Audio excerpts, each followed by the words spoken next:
As sentient beings, we find ourselves thrown into a world that inflicts immense pain and suffering. So having the option of a graceful exit should be seen as a basic, universal human right.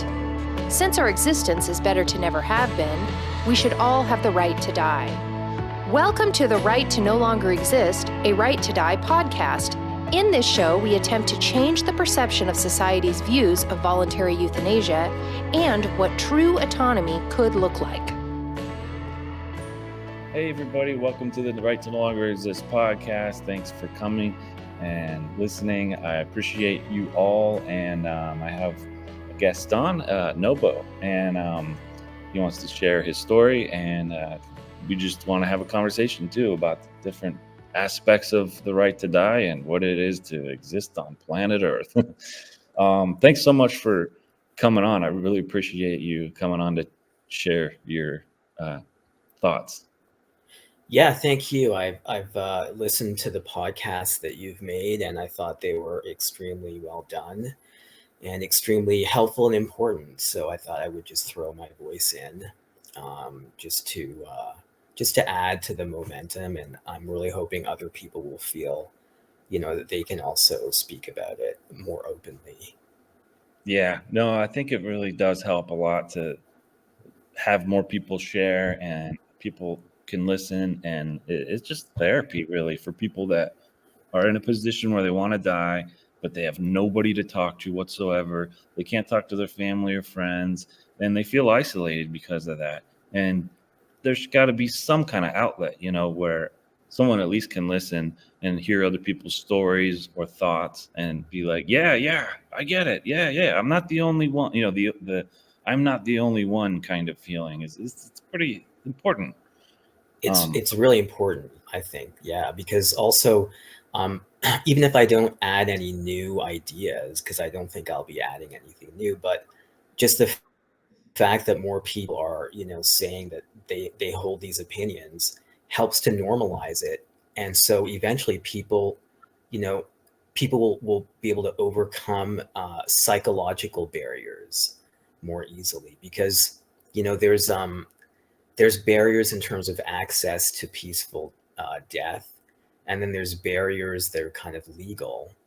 But then there's also like the internal struggle, the barrier where you have a fear of the unknown, or in some cases, just feeling like we're still living with certain kinds of worldviews and customs that, even if we're kind of like post-religion, they're based on religion.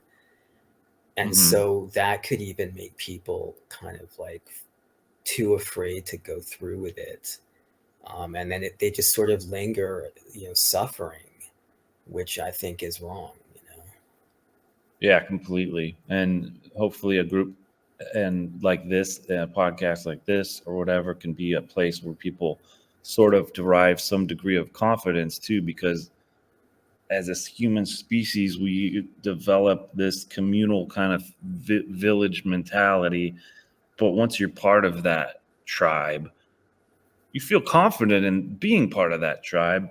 And anyway, I was just thinking it could be sort of a cool way for other people to voice their opinions to the people that aren't in the tribe, so to speak, and just friends or family that are against where they're at or something. And maybe it could give them some courage to say, hey, you know what? I don't think there's anything too wrong with, checking out. What is the problem with that? Where does the problem lie exactly? To challenge people based on some confidence they might have derived from this. That would be really cool. I don't know if I that's totally super agree.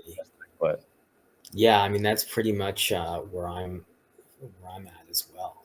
And I think this podcast, to my knowledge, is pretty much the only thing out there that's doing that, and that should eventually lead to what you just said, what you just described happening. yeah, and the way you say it, like to basically normalize it, is just a better word to shorten up my scattered thoughts. But yeah, I think Philip Nitschke has one. It's really cool. I advise everyone to check it out for sure. It's called, Yes. what is it called? The Exit Podcast, the Good Exit Podcast, or something like that. I cannot remember, but it's very easily accessible. I have listened to a few of those as well. They're Yeah. well done. They talk a lot about, I was pretty surprised about how much they talked about methods, and they're very pharmaceutical about it. And it's less, thought philosophical or whatever. But anyway, yeah, other than that, I don't see any, it's cool. Yeah. It's just because the universal part is big to me because it's part of the human right part. So if you either have a right or you don't. So it's like, this is important. The important part of, I think, the right to know longer exist is to acknowledge everybody has this right. So even 5-year-olds, That's right. there can be obviously some, parameters that are surrounding that. Like, yeah, what it's, some people have to make the decision for the 5-year-old, but Jesus Christ, right now in society, we're at the point where you have to be, 55 at least, to even just be a member of some organizations that are right to die organizations. And obviously, to get your peaceful exit, you have to be 6 months diagnosed, terminal 6 months. Like, that's not even remotely close to what the mass majority of people on Earth like us are dealing with. So it doesn't even apply to us, or. Yeah. I mean, I guess Philip Nitschke's organization is called Exit International, and it's quite good. He's done a lot of really good work. Him and this woman are the two main. I think the woman works more on the legal stuff, and he works more on like methods. And it is really good, but I believe they have a minimum age of 50. So Yeah. you can't like access their. You can listen to the podcasts, but you can't access their site, like their forum. Or I don't think you can even buy the book because he has like an online book. I think you have to be 50. Yeah. So that's a restriction. And to be fair to him, I think he has stated that he doesn't want an age restriction, but that's just how he's going to go because going too quickly is just going to be counterproductive. I think that's what he's thinking. But I Yeah. totally don't think there should be an age restriction. I really think we're in a situation where so many people are suffering, including just psychological suffering. So as long as there's some sort of disinterested oversight to make sure that people aren't being abused, right? Like the people aren't being like murdered by, or something, right? As long as that happens, I think there should be ideally no restriction. I mean, children, you can argue maybe they don't know what they want, but I mean, if you see a child is suffering, I think you can take their word for it, right? So Yeah. maybe there would be a little bit more involved with children, but I mean, with adults, I mean, honestly, I think it was in Futurama where they had like suicide booths or something. And Yeah. so that sounds like a fine idea to me. I mean, and Yeah. Philip Nitschke is basically starting that, getting that ball rolling with his sarcopod, right? Yeah. Even though right now the sarcopod is pretty hard to access. I'm not sure anyone's even ever used it, but it's a funny idea, and it's an idea that eventually could honestly have like real value. So Oh yeah. If if what they're doing works out, I'll be so excited, and I couldn't be more respectful of what he's doing. And I think it's called, what, The Last Resort is their site, where it's all about the Sarco and what they do. And I think it's free. It's free to use if you obviously get accepted. And I think it's $20 for the gas. But oh really? Okay, yeah, yeah, very it's nice. awesome. It's amazing. And then traveling, I think you just have to pay the traveling. You have to travel there, and obviously to this, I think it's Switzerland. But yeah, if that ends up being a thing, that would be really cool. But once again, it is an age restricted thing. So, and I understand what you're saying totally. How you gotta dip your foot in the waters first. You can't jump in, or you're gonna end up being some martyr like Kevorkian, and end up being, Right, that's true. Yeah.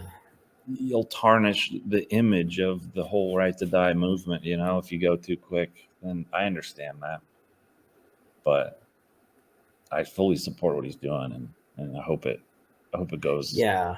I mean, ideally, I would want no restrictions. So that even means like, not even a medical model. Because right now, I think it's not only age, but it's also you've got to jump through these bureaucratic hoops with medical doctors, Oh, and they're the ones who decide. And that's also, it kind of nullifies the value for most people. I mean, most totally. people be rejected anyway. Well, yeah, you get rejected anyway because there's so many red tape, so much red tape. You got Yeah. to have like verbal consent by a doctor. You have to have 2 written doctor consents. You have to have the therapist thing, and it just, so if someone already wants to check out, right? Like you barely have motivation already to brush your teeth in the morning, you That's know. right. So That's the crazy part. I mean, they most must surely know that a lot of people, even if they don't have mental issues, which I think should be valid, but even if they don't, just having a lot of physical pain is demoralizing. So if people are so demoralized and depressed that they have trouble brushing their teeth, which is not an exaggeration for a lot of people, Mhm. why would one expect them to be able to jump through these horribly boring, um, onerous bureaucratic hoops? Yep. So I don't think they're being very serious about the access part at the moment. Yeah, and I struggle with it, even though it's like we're on the same team, but they're just playing a different sort of game. So I still have respect and all that totally, because I've even seen look like Exit and Final Exit, Hemlock. These companies are Mm. great, and the owners, I've heard of them speak and say they'll have a little 2-minute rant in the middle of their like town hall meeting, the kind of conference things that they have, and it's great. But also the guest panel that they have on are people that are they're just talking about the policy, right? Like the laws for a certain state, and that's fine. But it's almost it's cringy to watch because they almost gloat on the fact that they're proud of it. But to me, I see it the opposite, because I'm just like, man, we should be like not proud of like these how bad it is to be able to get this legalized. And you have to have this and you have to have that and you must have this and you must have that and you can't talk about this and you can't do, and it's so censored to the point where it's kind of silly, really. It's almost kind of a circus to me at times. And Yeah, no, I feel you there for sure. I mean, and every now and then it gets used as sort of a political football, like most recently, where they threw a guy in jail in Canada I mean, you could do a lot worse, but they spent a lot of money treating this guy like a criminal and putting him in jail for selling assault, right?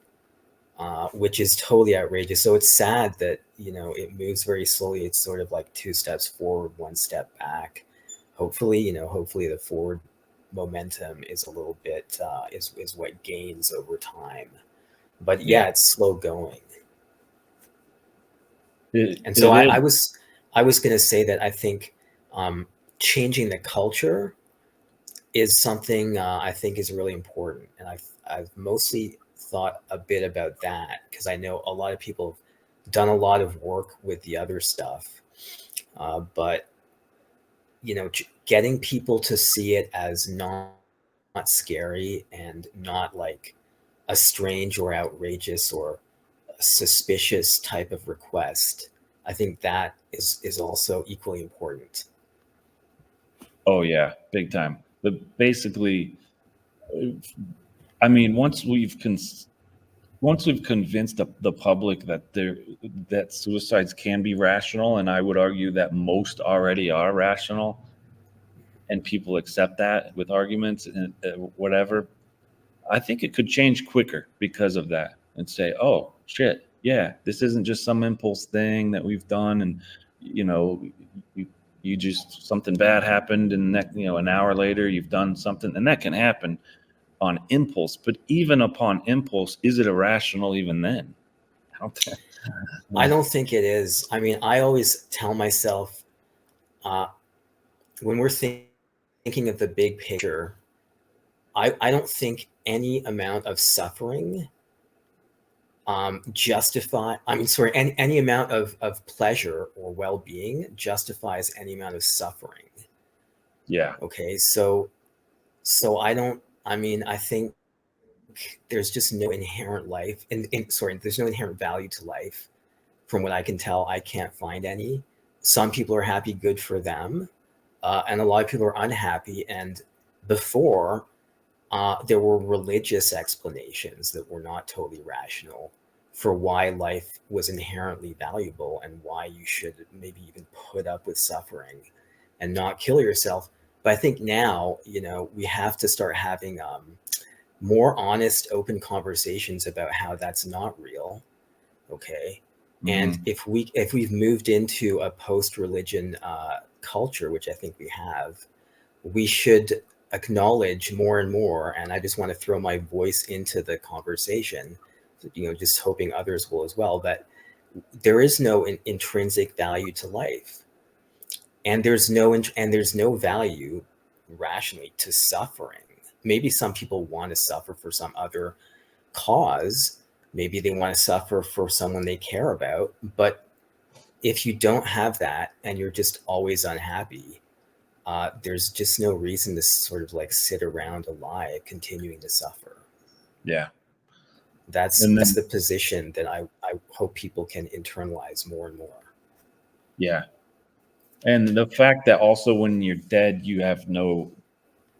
there is no suffering, and there may be no joy, and that's something that people need to get over. But you also, when you do exit life, you are preventing the future suffering of yourself. So it could be decades and decades and decades. So let's say someone convinces you with preventionism for you to stick it out in life, to deal with the heartbreak that you just had with whatever, losing someone that whatever it is that you've gone through that's immediate, and you have this impulse, and some therapist talk to you back into, and okay, like for a year, let's just say for 1 year, it doesn't mean that the next 60 years it's not like you've guaranteed anything. You still you're still at the same degree of risk that you were a year ago.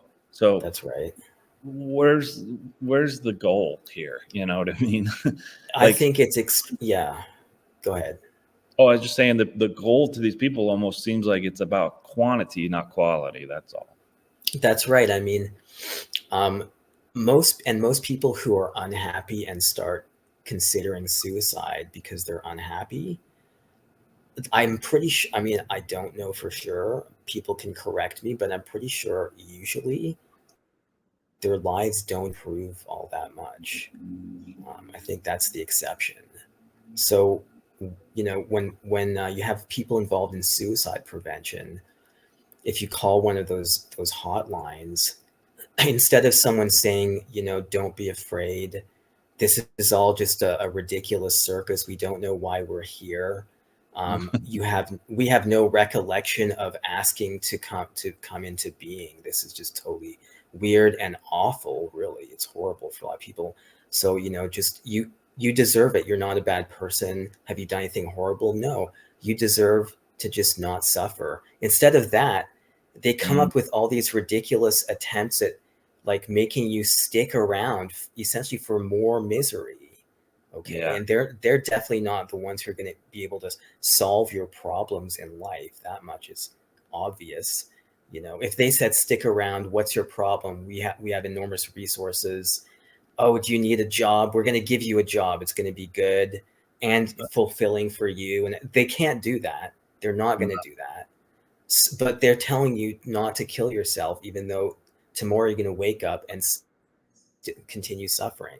So those suicide hotlines, I think they do more harm than good. I don't know, other than based on religious convictions, I'm just not sure why they still have a place.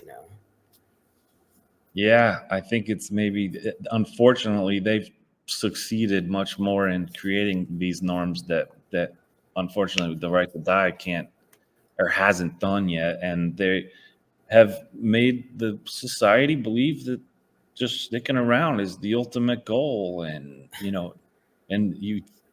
and preventing it is such a virtuous task. If you Yeah. if you told a friend in society, not friends like us, but like you told a regular friend that's a normie type, hey, I prevented someone's suicide the other day. Like they would like lift you up like you just won the Right. You Super Bowl. become heroic, Yeah, but no one is sure why. But that's a really good point. That even though most people are agnostic or atheistic now, the fact that these hotlines exist and are just so talked about and normalized, you're right, that creates a form of sort of insidious propaganda. Even if when people sort of take the time to think about it, they might end up disagreeing. We're also kind of emotional people, and we're already kind of linked to that norm from just because when we're children we're probably not thinking about this stuff, but we hear about suicide hotlines and suicide prevention as quote good, in the category of good. So we start to internalize that, and then it's like you have to undo that in order to make it easier to end your suffering, to take charge of the end of your life, which I think should be a basic human right. yeah, and they're So and they're yeah, I making mean, that's why your podcast is so important. Podcasts like this that are going to counter that narrative are so important. Yeah, thanks. Yeah, it's true because the damage they do is it's so ironic that the preventionism that's happening is causing more damage. Like they don't even have. I don't even know what the numbers are, and I suppose I should study, but I don't think they have numbers on these phone calls where people just talk, hang up, whatever. I don't think anybody's writing down any notes about that. Like so. There's no evidence basically that the preventionism of it is causing more harm, in the sense where it makes people feel more alienated, because when they hang up the phone from that call, they most likely feel like, well, can't call that line ever again, fuck 988. That's right.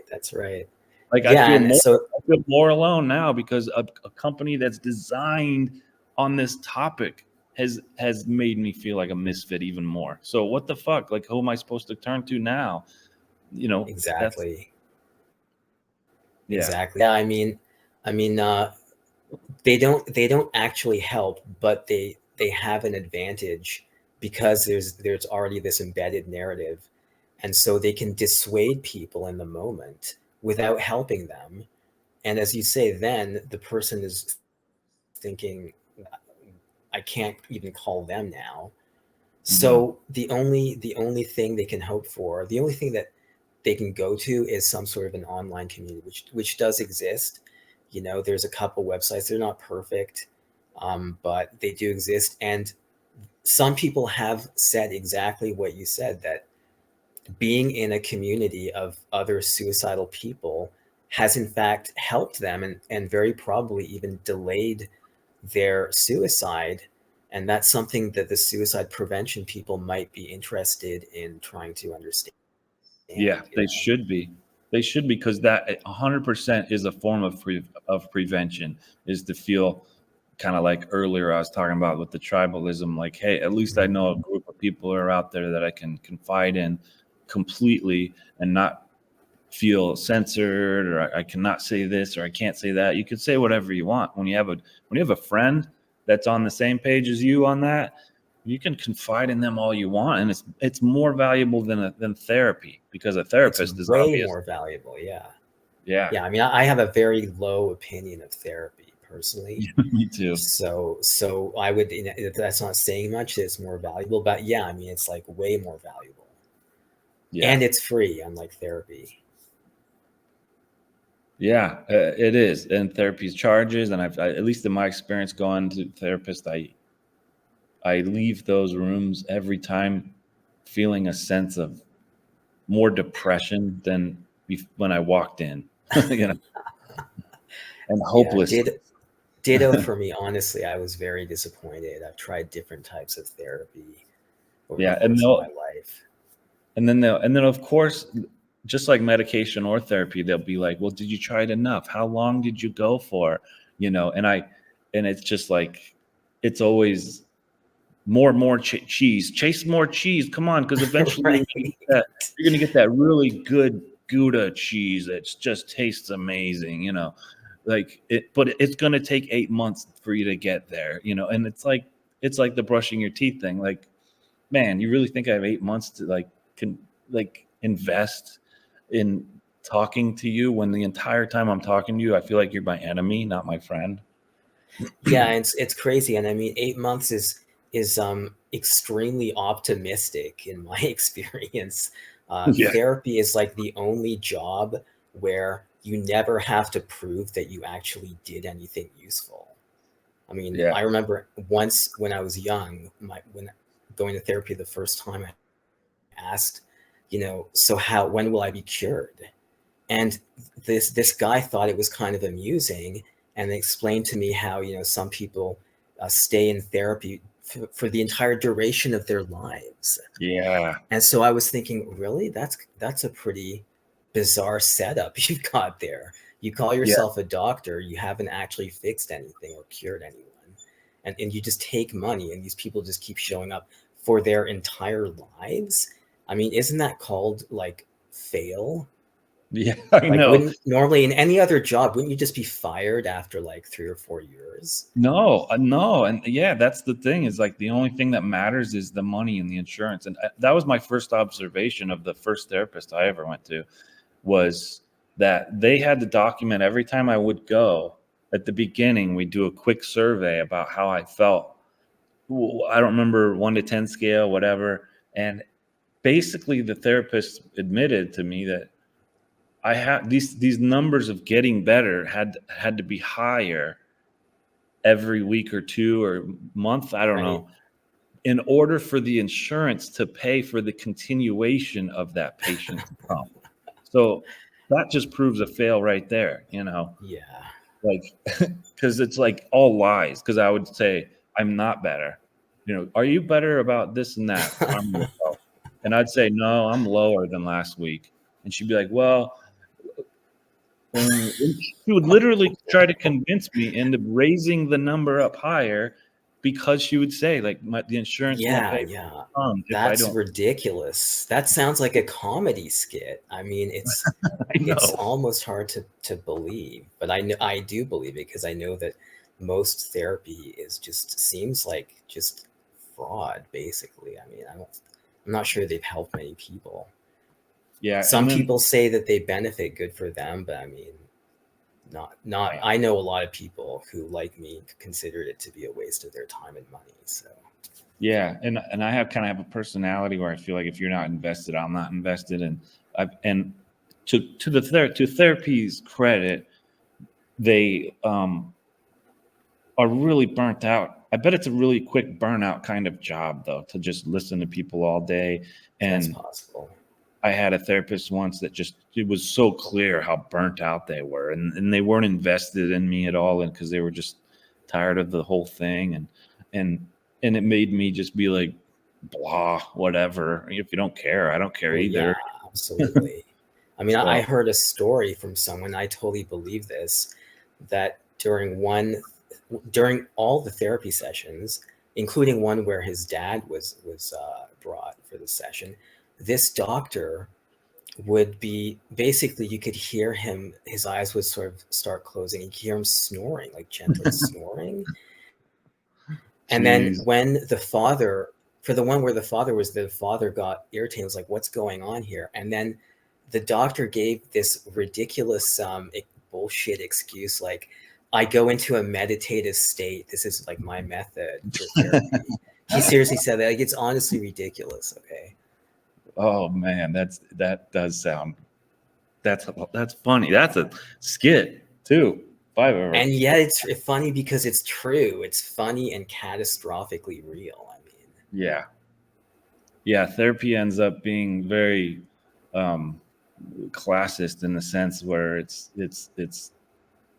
a very who's who kind of a thing, and who's if you have the money and you're prestigious or something, they seem to actually care about you more. And if you're just a welfare person, it's a nobody, and you come in and you're treated differently, right? Oh, absolutely. Yeah, because I feel like with the absence of religion through progress, which is good, the problem is we haven't really replaced the needs that religion met. So now a lot of therapists are kind of in the role of priests, like in the ancient world. But I think it's a little bit worse. It doesn't seem like people are coming out better, especially if sometimes you're told that people stay in therapy their entire lives and that's considered normal, right? And so it kind of accentuates certain other realities about how progress, the post-religious scientific materialist world, hasn't actually eliminated certain problems like class issues. They've just gotten more complicated, and a lot of people are really worried. I think more so than in the past about how they rank. There's different ways of ranking people in the meritocracy. Sometimes it works, sometimes it doesn't. But I'm just, aside from that, I'm saying, let's just say it works. There's a bunch of people who just objectively rank badly. And so they could really just be called, like, as a neutral, just, descriptive term, losers. I mean, they lost in the game of life. And at some point, it just gets weird to try to convince someone that that's not what they are. I mean, the therapist probably has the same values and probably would not be friends with certain patients because those patients are objectively losers within, the modern social order. So what's going to happen to those people? Will they become hikikomoris or neets, which is a new phenomenon that I think proves that we've got some pretty big problems that we haven't addressed. And telling these people just to sort of hang around or leeching off them like a parasite, getting insurance money and stuff from them, I think is totally unethical. If because most people, if they see that you're weak, that you lost in the game of life, maybe because of bad luck, even if it's just for bad luck, let alone because you actually are just inferior in the types of skills needed to compete in today's world. I mean, even if it's just bad luck, most people still, they just won't respect you as much. They won't really want to be your friend. And that can be a reason for people to fall into depression and feel suicidal, right? And yet we have these, almost these like parasitic pseudo professionals, these therapists, just leeching off people in a situation where nobody wants to acknowledge, this painful reality. And I think what would be more ethical would just be to be honest about it and then let everybody, including the losers, okay, just feel okay with it. This is the way it went down, and be fine with ending. Like if you play a game, you've lost. Like at some point, like a chess player they don't go through the last moves if they can see that it's already checkmate. And so why not just do that with life? I mean, I just don't know why we haven't been able to say that. Yeah, that's a great point. It's such a great point because there is a point in many people's lives, where you look around and you realize, wow, like this is it, and it's in it, and the fact that, and like you were saying, just having it be basically okay to say, yeah, there's no hope for me. Why is that so? Why is society so afraid of to acknowledge that and admit that that's the case for some people? Because a lot of people, that is maybe the case, and it sucks. Yeah, and a lot of people know it's the case, but they're actually taking money to pretend it's not true, and that's completely unethical. And I guess the reason, I mean, there's a lot of reasons. There's just, like we were talking about before, religion is sort of still here in the form, it's still influencing people's minds in the form of these suicide prevention hotlines. but also people think that life is awesome. We're always sold on the idea of life being awesome. So it's like, oh, we don't want this person to think there's no hope because, what if life could be awesome? Life is so awesome. And for these people, usually they did do well in life, so their lives might be awesome. Okay. But Yeah. the truth is, most of the people who are going to be considering suicide, I mean, their lives are not awesome. Or if they were, now they have some sort of horrible disease, even if they're still young. So they know their life will no longer be awesome. So there's really not a whole lot for these people to lose by taking charge of an inevitable ending and just Yep. precipitating it and making sure it's peaceful. I mean, that seems more ethical to me. Yeah. And even the Right to Die movement is doing the same thing in the sense where they say if you've got 6 months to live and you're terminal, you have no hope. They're admitting it, that this That's is it, right. and you're just accelerating the inevitable. So they're drawing a line though that doesn't need to exist. Like Yeah, I it's, mean, there's a lot of no hopers in high school. I think they get made fun of, and sometimes in certain parts of the world, in Britain, I know that's a term like no hopers. Well, what if they really are literally no hopers? At some point, they might realize it. And why are people going to string them along? They're yeah, not going to be happy. They're going to be a burden. Sometimes people end up disliking those types of people, but they don't even have the courtesy of helping them from a yeah, good place, like not from a malevolent place. They don't even have the courtesy of saying, well, yeah, it's true.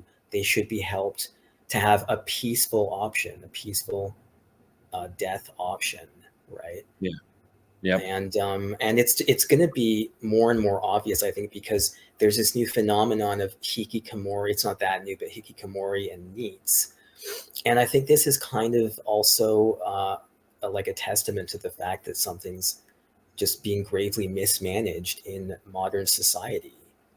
I mean, what yeah, are they supposed to do? And you could even add incels, and you can throw in, this is totally acknowledged. A lot of women have eating disorders just because of the media. So I think at that point we can safely say culture matters, and hmm, it's a sick culture. If it causes people to not eat to the point where they die, that's pretty serious. That's actually pretty powerful. So the cumulative effect of these messages people get can actually be like extremely powerful, right? So that's why I thought it's important just to get a conversation going about how that plays a role, because even sometimes people have access to a method, and it might even be physician assisted and everything, but then they might have some hesitations. A lot of people have guns in the United States. Some people use them, but a lot of people, uh, they freeze up. They can't do it, right? Why can they not go through with it? Then they suffer, and they even talk about how they wish they could have done it. And yeah, so I think, it would be valuable to figure out, what's going on there and how to fix it. And I think a lot of it comes from just like an evolution of culture in modernity, and we're lagging in certain respects, right? I mean, I'm not a huge fan, to be honest, of modernity and progress. That's neither here nor there. But I mean, if as long as it's happening in this area, really, like, something is gravely wrong. We really need to get people to be okay with death. It is inevitable regardless, yeah. right? So people should be okay with it. That's the part that no that people are afraid of acknowledging, is the pro-mortalist side of it all, and the fact that it's going to happen anyway. And why prolong your child's suffering by being bullied in school every day because they have some condition that they were born with? They're always gonna like have this condition, whatever it could be. There's hundreds of out there, you just name it. And Yeah. but it's just disgusting how human traits, just evolutionarily, like, we have this thing to like gang up. We have this mentality that we enjoy ganging up on a vulnerable person because It's you feel inside of everyone. Yeah. Even if some more than others, but I mean, that's a known like psychological phenomenon. It's so disturbing, but people should face it. I mean, Lord of the Flies is famous for a reason, yeah, because everybody kind of understands that it's even part of them, you know, when you get yeah, into a group and you need to, I think there's even a French anthropologist, I think his name might be René Girard, who has a whole theory about scapegoating. Um, mm, and he points out that it's something that happens in some cases as like a religious ritual in almost every society that's existed. So humans have this need.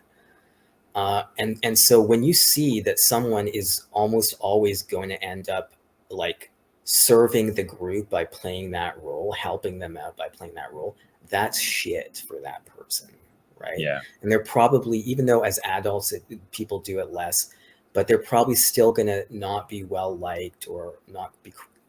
They're probably going to suffer microaggressions, as we say today, yeah, in the office, and in some cases they will be savagely bullied in their workplace. And that's also sometimes why some people go postal, so to speak.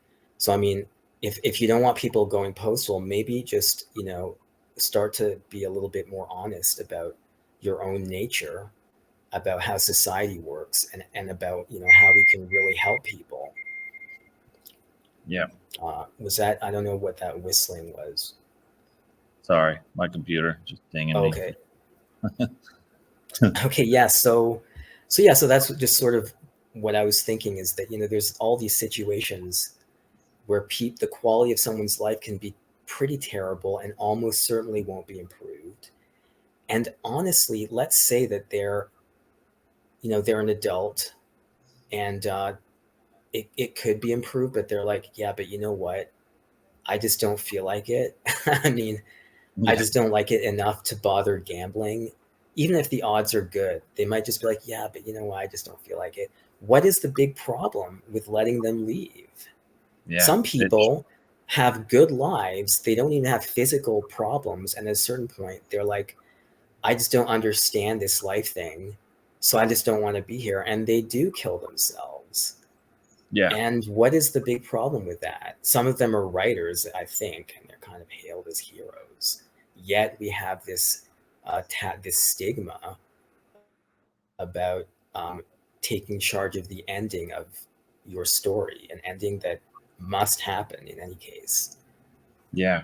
It's like everyone has this sort of perverted vision of that every human, ironically, since there's billions, you know, that every human has to have some legacy to live by, which is kind of strange to me because I see it for what it is, in the sense where how many, what insanely high percentage of number of people are not going to have any legacy at all, and after a couple years they'll even be forgotten by That's most of the right. people, or at least not even forgotten, but even just they don't think about you as much Just anymore. I mean, irrelevant. Yeah. it's only been 6 years, 7 years since my brother killed himself, and I'm already finding myself going weeks without thinking about him. And then I'll think about him, and I'll have a bad day, but I think, damn, wow, you know, I feel horrible because I haven't thought about him for a week or two, and I'm just like, and that was only 6 years ago, you know. So Mhm. people hold on to this idea to stick around and do something amazing with your life, and it's like for it all just to fall apart and just literally become invisible. That's So right. Yeah. I mean, we just return to the earth. We become dust. Nobody knows what animates us, what consciousness is. Okay, so no one knows, and that's a problem. But to be fair, I mean, there's no religion that has like sorted it out for us. That's never happened, and they seem to be ultimately like not rationally defensible. So, you know, we should just admit that, yeah, like you said, there's like 6 billion people or whatever. People die every day. Give it, you know, a short period of time, they just disappear from everybody's consciousness. I mean, they just yeah, become completely irrelevant. So people should stop clinging to the idea that life is intrinsically valuable and must be protected. I mean, I feel like I place human suffering high up on my, priorities in terms of values. But life, I mean, it just has no value. Its value is determined by how little suffering there is and how much, joy and enthusiasm there is. The value, Some people love it, good for them. There's value in the sense to me, the injustice of suffering that has not been accounted for is valuable in the sense where historically, because people are always looking into the future. What are all the good things that you're going to do in the future, and all the good successful things and the future that you might do, or something you might fall in love or whatever. And then it's like we're never taking into account, right, like the full spectrum of the entirety of the history of the universe, of human existence. Right. And the suffering that's been endured through the world wars and the rapings and the diseases and the starvations, of all of that suffering. If we could just compile that in a big box, like, holy shit, that's amazing. It's unfathomable, honestly, about how much suffering has happened, and nobody cares anymore about what happened to somebody that lived in Europe in 1409. Nobody right now gives a shit about it whatsoever. But that person endured. It was a real event that happened in the universe, that someone endured such immense suffering, and for however, let's just say they had a brutal death. Like, and now it's just like, once it's gone, and that's what bothers me about it. We do this today, even though once it's gone, it somehow doesn't matter. So you'll be at your funeral with your Uncle Joe that just died a brutal death, and everyone is saying, well, at least he's not suffering anymore. And like, as if that's supposed to justify the suffering that he did endure. Right. I mean, that doesn't make any sense to me whatsoever. I mean, if people are thinking, well, at least he's not suffering anymore. Well, I mean, wouldn't you think that when he was suffering, it would have been better just to cut the stream of consciousness off, like, right away? Yeah. So people also have this weird, like, I think a lot of people, they don't think it through, but they're almost like mentally conditioned to have these reactions that don't even make sense sometimes, and yet they're still powerful. They still govern their thoughts. So, the more people talk about it openly and honestly, I think that the easier it will be to break that conditioning. I hope so, for sure. And a lot of that can be attributed to the survival instinct. Even if someone isn't consciously aware that that's what they're doing when they're saying, oh, but life, and oh, but puppy dogs and ice cream and rainbows and sunsets, that to me, I see right through that. I see, oh, you have a pretty strong survival instinct, I see. Because if that's all right. If that's all you're going to talk about when you're talking about this fucking heavy, serious topic, then and it's a little bit selfish, you could argue. I mean, these people might, as I think you're implying, they might just have these subconscious fears where they just haven't confronted the reality of their own mortality. And as a result, to protect themselves, they just have this absurd discourse with a suicidal person that doesn't make any sense. That's just, like, demonstrably inaccurate. I mean, the odds of puppies and ice cream filling your consciousness if you're suicidal because you've got a horrible disease or you've lost the game of life, the odds are astronomically low that your mind will be full of puppies and ice cream. Yet these people peddle this nonsense, and so that's why it occurred to me that this is something that has to be tackled. And the ordinary people can do it. Like, some people, like Philip Nitschke, he's a scientist and medical doctor. There's a lot of medical doctors who've kind of waded in. I know there's a few lawyers who don't deal with the legal stuff, but I think anyone can just add their voice to this last aspect, the culture that conditions our minds. I mean, ideally, we would end up with a society where we could have, instead of like how the Moonies used to have mass stadium weddings, we could have like mass suicides where, people are throwing frisbees around and, beach balls and stuff. And it could just be seen as a happy event, because I think the Irish, if I'm not mistaken, I might be getting them mixed up, but I know some people call funerals a wake, and they try to like have a positive spin on the funeral, which I think is very healthy. Yeah, and it's sort of a similar idea. I mean, ideally, we can move towards everybody not being afraid of it and understanding that it's a rational choice that makes sense, and just stop celebrating that we've evolved as far as self-reflexive people over centuries of self-reflection. We've evolved to the point where we've realized, for the most part, we don't even really want to continue living, which is fine, and that could become festive. That would be ideal.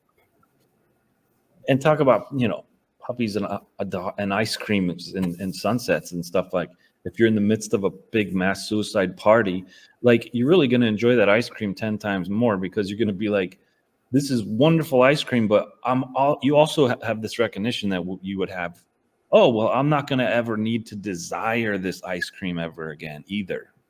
So true. Exactly.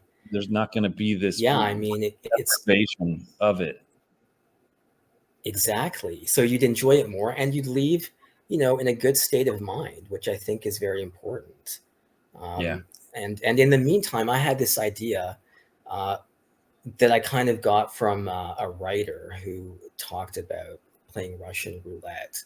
In the meantime, what would be interesting is if people could have like a bowl of jelly beans on their kitchen counter or something. And one of the jelly beans out of 365, let's say, is poisonous.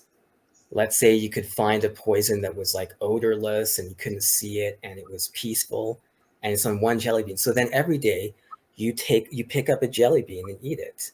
And the thing about that is that will also make you experience and what's the word I'm looking for? You'll be experiencing life even more. Appreciate it.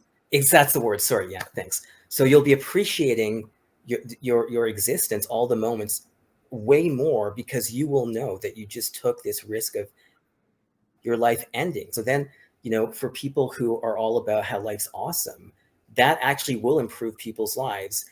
And even though, since it won't solve people's lives, at some point, you keep filling in more jelly beans. It could go on for a long time, but eventually, they're going to pick up the poison one. We don't even have to call it poison if the people don't like that. You can pick up the friendly bean, and you die peacefully. And all along that time, you don't have to deal with as much SI. And ironically, it will help you appreciate all of your life up until your peaceful death. So, that's a good place to start. But like I said, ideally, the stadium stuff, it seems weird right now, but think about it. Like, what's wrong with it? Nothing. I know. Yeah. It's right now, culturally, that is the most taboo thing we could talk and say, but people like us that have thought about this and stuff, and yeah, of course, what would be wrong with if it's a consensual party, like what, I mean, if it's a human right too, it should be, then how is that any different than a 90-year-old taking the peaceful pill because they have cancer, and they're making it a wonderful event where family are coming, they're hugging them goodbye. That's right. Maybe they have a little party beforehand or the day before. I've seen it, in documentaries. I've seen it. So, and even in the last days, I mean, it's hard to tell because of the nature of human behavior is predatory. Like, we have a really predatory DNA is programmed in us. So, like, people might take advantage of that and say, oh, well, if I'm going to die today, then I might as well just rape everybody I can, or whatever, like, humans will always find a way to create negative out of something. Right. So the idea is great, but I think as with anything else on planet Earth, and sentience, there's gonna be negatives out of it somehow.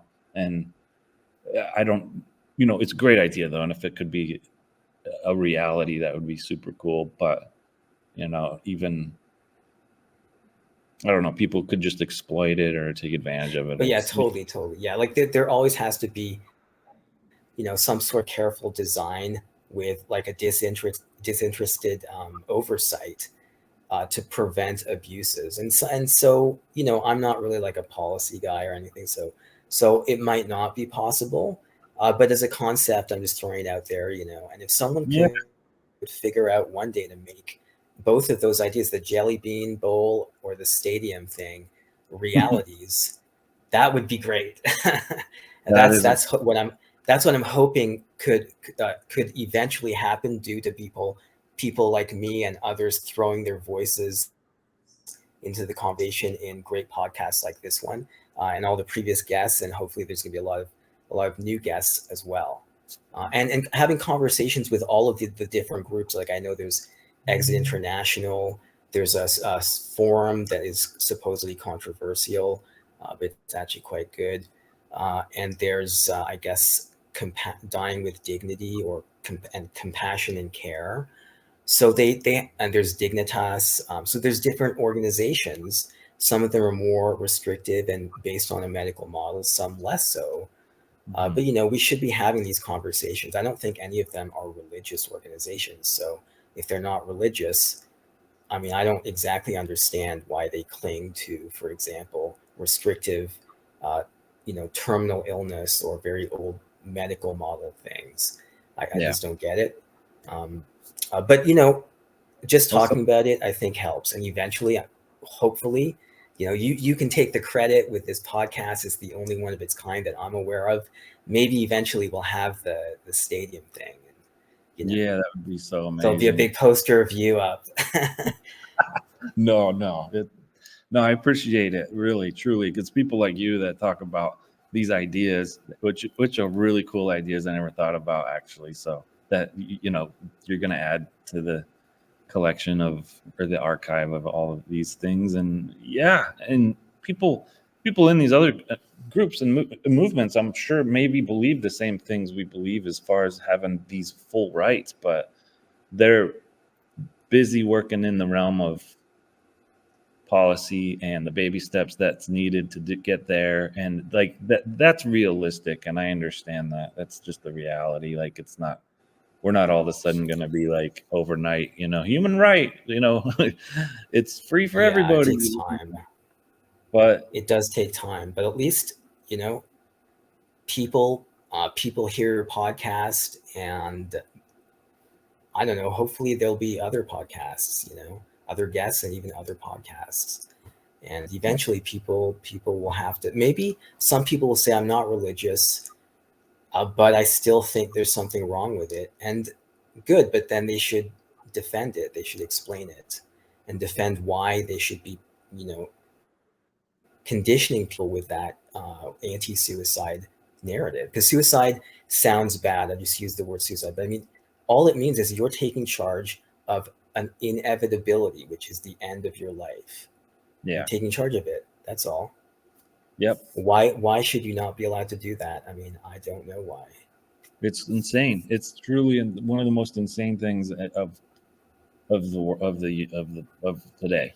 One of the biggest problems. And I struggle too when I just see like politics stuff or whatever, and they're talking about abortion and important stuff, sure.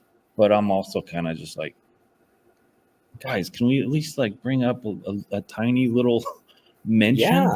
Like, at least give us a little mention that 1 million people are dying tragic, horrific deaths per year. That's right. And we're not. Instead, it's literally the opposite. Hope and faith and love, or whatever kind of promotion they have. And it's right. I mean, I think off air, I think you reminded me that, thousands, if not millions of people die horrible deaths, like by their own hand every year because they don't have access to a peaceful death. And that's a very basic argument in favor of extending the access. People are just going to eventually have to die horrific deaths, which is so cruel. It's not necessary. It's almost impossible to get the peaceful pill from Exit International's book. It's something. I mean, ironically, I think we were sort of joking about how people's pets almost have it easier than humans, because Oh yeah. a vet, if you need to put your dog down because you realize it's compassionate, your dog's suffering, so you want to put your dog down. Well, your dog can get Nembutal, which is a very peaceful death, but you can't get it. You'll have to suffer for some bizarre reason no one understands, and fentanyl is another drug that obviously has some negative connotations, rightfully so, but fentanyl could also really provide people with a very peaceful exit. And I wish people would stop obsessing over the so-called opioid crisis and restricting access to palliative care, because usually it's just opioids, and just admit that patients with medical problems, they shouldn't have to suffer, including living just endlessly. Mm-hmm. So if Nembutal is a problem, I would like to have a situation where people are able to obtain fentanyl. It seems pretty ideal. Yeah, I wish they would really produce it and regulate it in a way that's where the dosage is properly, figured out. And The purity, and the purity, because now if you want it, you've got to go. And I'm never going to do this. It's just not part of my life. But you got to go interact with criminals. I wouldn't even know where to find them, and I don't want to interact with criminals. And it could be a cop who throws you in jail, which is ridiculous, because now you're a burden on society. You're suffering more. You're a burden on society, and all you wanted to be was not a burden on society. Yeah, but instead they made you a burden on society. It's totally ridiculous. Good point. It's true. That's this insanity of this prohibition, is the effects of it are the opposite of what their ultimate goals are.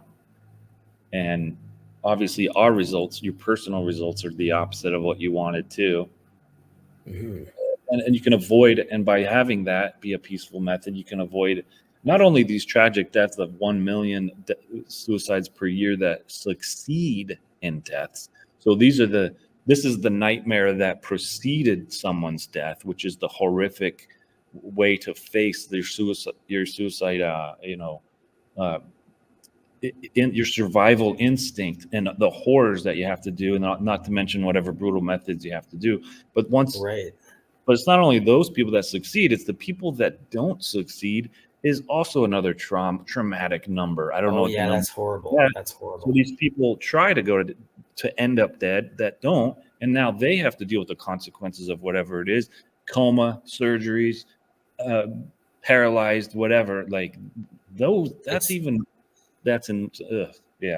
It's completely unethical, in my opinion. I mean, there's just so much damage done by this weird taboo that people cling to about ending your life.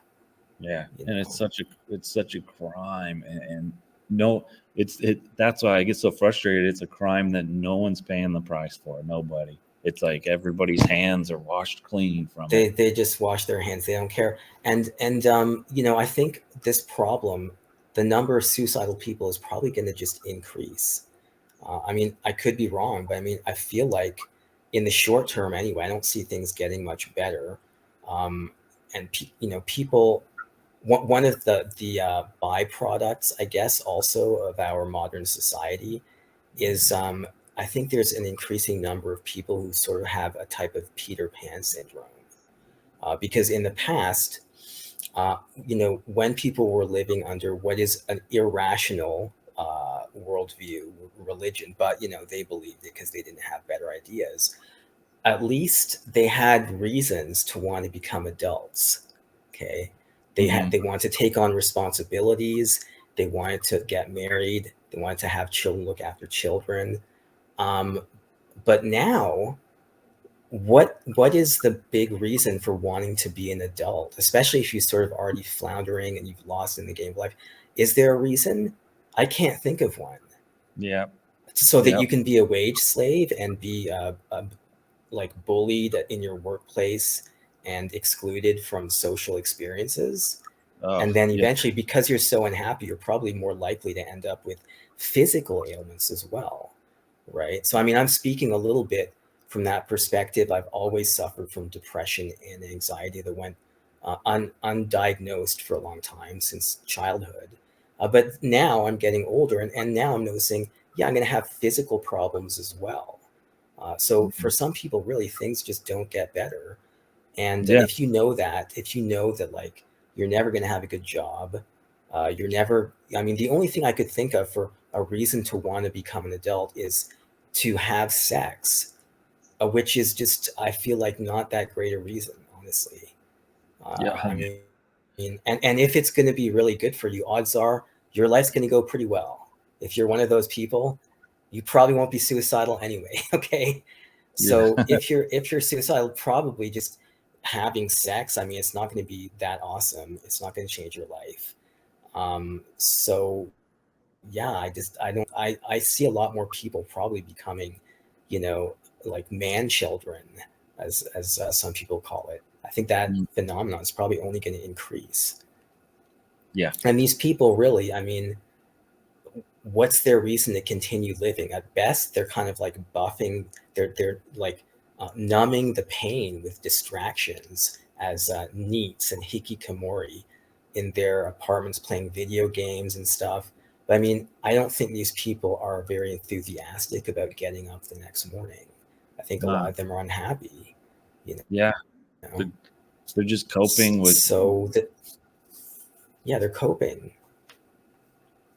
Yeah, and that's so much evidence of that. It just proves that what's the point of existing anyway if the majority of the things that you do are ignoring reality or ignoring or escaping, escapisms, copings, Exactly.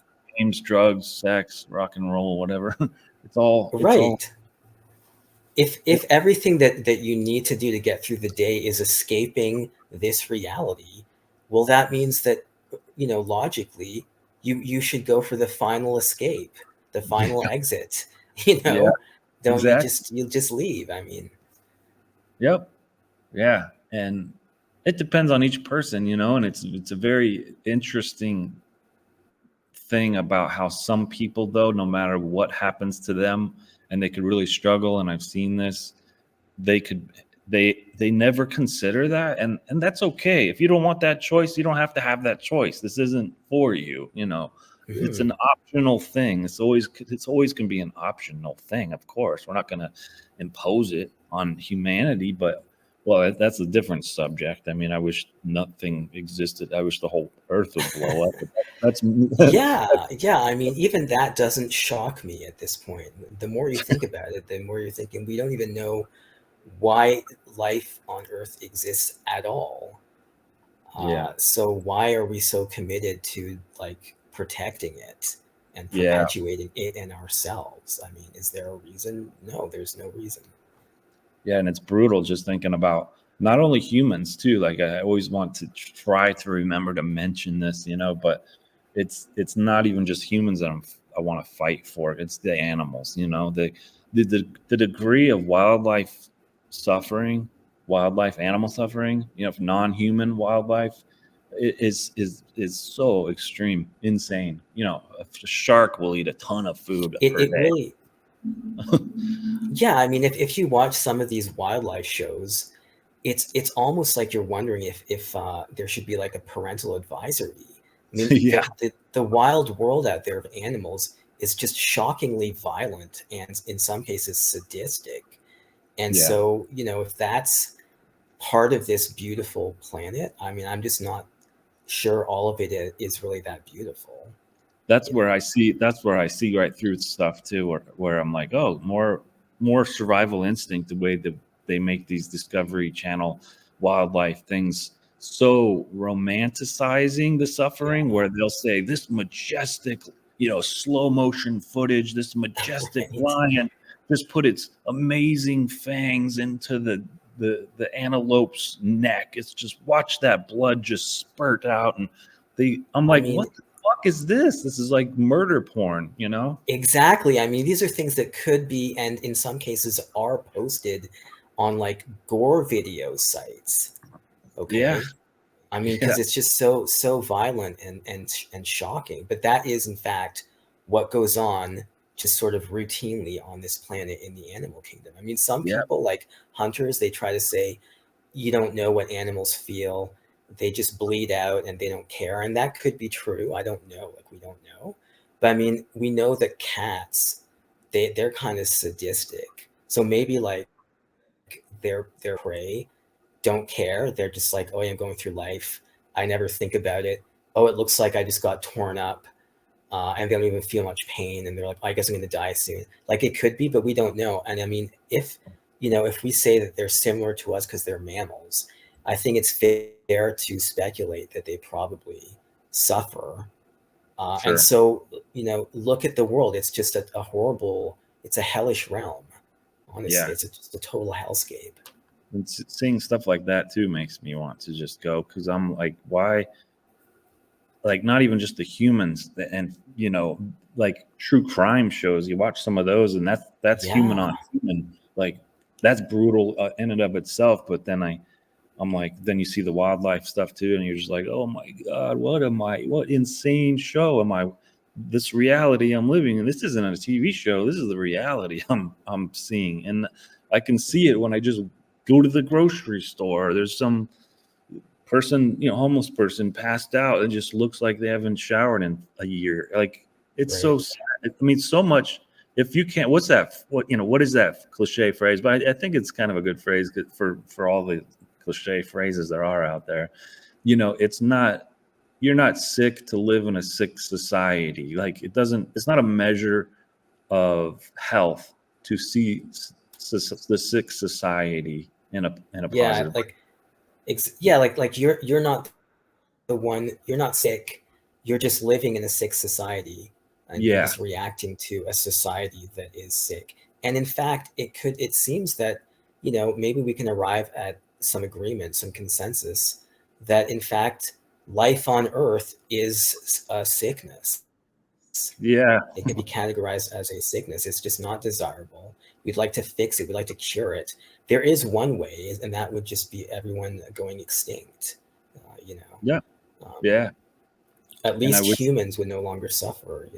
There would still be animals, and the horrifying insect kingdom. By the way, I don't know if you've ever seen it. Sometimes they show insects like fighting. It's so gruesome and creepy, yeah, and it just makes me think like this world is just not that beautiful. I know. Nature Oh, is actually just kind of shit. Actually, oh, can we just say it? Nature sucks. oh, dude, nature's the most ruthless, brutal, and quote unquote invention ever made. It's so insane that's why we should acknowledge all of this for what it is in a healthy way. Yeah, And it's so dark, yeah, but that's why unfortunately people are so clinging on to the positives, because maybe subconsciously or consciously, I don't know, they realize it, they see it, they might know how bad it really is. And it's just, I understand the comforts of wanting it to shield yourself from that, because it's even me, that even this stuff, it's so heavy. I need breaks from it and stuff to just not make myself insane, right? Like, right. but I wish the world in general could be much more open to it and realizing it and saying, holy shit, what are we doing? Why are we allowing this to happen? Like, and Yeah, and I know that's a dream I'll probably never come, like for humans to extinct planet Earth. I know that the realities of that are, but I know that is the only answer to end suffering. It really is. it really does seem like that would just be the best way to go. Some people, they at least they come out, like some religious people, at least they cut to the chase and they say there's a purpose to suffering, because that's the only counter I can think of where you just acknowledge that's right, it's all suffering, it's mostly shit, but there's a purpose. I don't buy that at all. There's exactly no evidence for it, and even it's not even always internally coherent. So I mean, it's easily I reject it, but at least religious people, They can say, well, yeah, the world's full of suffering, but there's a purpose. That's their business. I don't know what the purpose is. I have no messages from any other world, okay? And I don't see why any of this should be preserved. There's nothing beautiful here, so beautiful that it should be preserved, like as a corollary to preserving suffering. Yeah. Okay, it just doesn't matter how good you think something is or could be. If it necessitates even just a bit of suffering, why have any suffering? Like, let's just not bother. Yeah, and if there's to me, the problem of evil is a slam dunk from when I became an atheist. That's right. I'm like, what? And then they try to justify it with stories of Job and but you become a better person in the end and all this. I'm like, yeah, well, no, not really. You become a bitter, jaded, chronic ailed, like exactly. Like you're just pissy. You hate life. You're like, fuck this. I'm sick and tired of this suffering.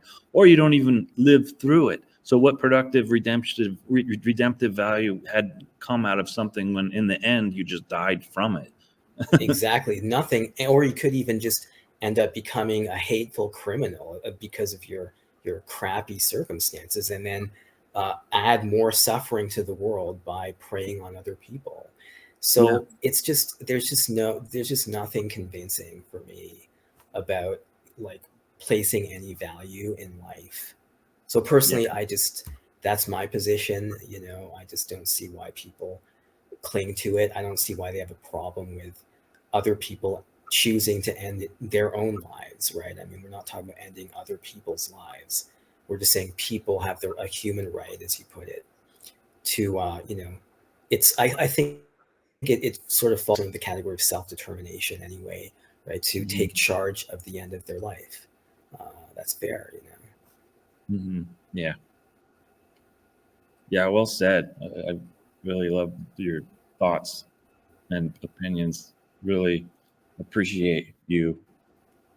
And I don't want to end it. We don't have to. I just wanted to say, this has been really fun. Well, thank you. It's my honor to be on this podcast that is, I think, really very important. I don't know of another one like it. So Thanks. I just thought, because I can do it anonymously. I'm kind of a recluse, kind of socially anxious. So I just thought, I can do it anonymously, and hopefully it'll encourage others to throw their 2 cents in the conversation, because that's going to be a big part of how humans can overcome the mental conditioning that keeps them tied to suffering, really. And your points and opinions that will, if anything, give people peace of knowing they're not alone. And that phrase that the preventionists love to use, that you are not alone stuff, like this really kind of is the true, like, you're not alone, because we know that you suffer too, like the same way that the preventionists would say, but we say it, or we're saying it in a way that's like, yeah, but we're also not trying to throw you back into the race of life. We understand that giving up makes complete rational total sense. Exactly. I mean, you can pretend that you're not alone and that you're in some new kind of community with pro-lifers, as I think they're sometimes referred to. But I mean, the truth is, there's a fundamental difference between you and them, a giant chasm. You're not really like them. They've never seriously considered suicide, unlike you. They haven't even gone through the rational thoughts, or if they have, their mind has been conditioned to reject them due to some sort of a religious programming. So really, you're still let's be honest, you're still kind of alone. When they say you're not alone, I mean, they're kind of lying. When you join a community of people who are all suicidal and just talking about it honestly and openly, that's when you're not alone, right? So by refusing to even acknowledge the validity of a pro-suicide position, they're lying when they say you're not alone. I mean, Good point. Exactly. Can't agree more. It's been a great talk. I hope I can encourage people, to think a little bit more about it. Oh yeah, I think you did for sure. It was a great conversation, and I appreciate you being willing to throw yourself out and your voice out into the world, all that stuff. Really, I appreciate it sincerely. Thank you. Yeah, it's the beauty of the internet, and people should make use of it. Yeah, especially for causes like this, definitely. Yeah, anyone who is suffering and they thought about it and they realize, therapy is not really going to fix my problems. There is no surgery that can fix my problem, or, if it's cancer or something, or maybe they can't afford surgery. I mean, anyone who thinks about that, I invite them to think rationally about, how they want to end their lives, and maybe even consider contributing to the conversation, maybe here or maybe somewhere else. Yeah. Because some journalists recently have used it as a sort of a political football or an easy way to, in their minds, advance their career. And so they occasionally create restrictions, like they did that in Canada with the guy who was selling salt. They treat him like a criminal, which in my opinion is scandalous. Mhm. And they're acting like they're putting pressure on people who want more, like who want less restrictive schemes and policies to access a peaceful death, right? When they do that, when these journalists, they sort of put political pressure. So I mean, there's always these little bumps along the road that are irritating and tiresome.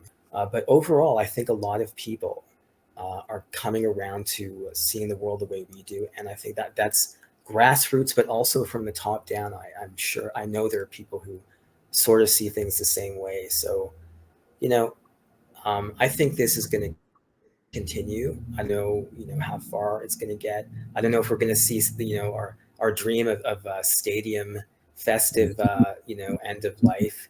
I don't know, but, we can dream. And in the meantime, hopefully things will improve through conversations.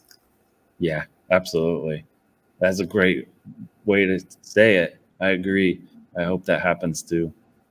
Yeah, and So anyone who's lost someone they cared about through suicide, hopefully this will also help them deal with it. Because some people react emotionally and they go against, become like super pro-lifers. I lost a very dear friend through suicide, and I did feel very sad, I'll be honest. And from a selfish perspective, I thought, I really wish she hadn't. But, you can't be selfish. And I know that she was suffering, and I know now she's not suffering, and I'm happy for her. And yeah, that's also something people need to come to terms with. Of course, it's sad when you lose someone you care about in any way, including suicide. But if they chose to do it, there's probably a really good reason. And if you yeah, really weren't, if you just were totally unselfish, I think you would just be happy for them, yeah. Great point. It's so important to think about how, you when someone goes, of course you can be sad, and you're going to be sad. It's a natural reaction, but to be it kind of reveals its ugly head in people about how selfish they were about this subject when someone dies, because they might say, oh my gosh, that was so selfish of them. They'll accuse them of being selfish, which is, That's appalling when they do that. Yeah, those people are pretty far gone. oh yeah, Um, such an yeah, insult. And the yeah, that's second I pretty see that or crazy. something, I'm just like, wow, you need help. You have mental issues, seriously. Ugh. But Who knows? Maybe one of those people will stumble upon some of these podcasts, and maybe it'll help them out. yeah, hopefully that'd be nice. Well, it's truly been so fun to chat with you, Nobo. Likewise, I've really enjoyed it. The privilege is all mine. I'm really happy, and I feel really positive about it. And I'm glad just to meet you too. It's been good. Yeah, same here. We had a great conversation before that we hung out here, and it was another wonderful 2-hour hangout. So I really appreciate your thoughts. It's been an honor to have you. Thanks very much. Yeah, I appreciate it. Thank you. You have been listening to the Right to No Longer Exist, a Right to Die podcast. We hope that you have enjoyed your time and found the information valuable. Please visit us at therightttonolongerexist.com to learn more about our organization and mission statement. You can also follow us on our social media platforms at The Right to No Longer Exist. There you will find links to our individual channels as well. If you would like to contact us, please email therightttonolongerexist@gmail.com. Thank you for your time, and let's remember that during the time that it took to listen to this podcast, dozens, if not hundreds of people endured a horrific death by suicide. Let's fight together for a world where this doesn't happen anymore. See you next time on the Right to No Longer Exist podcast.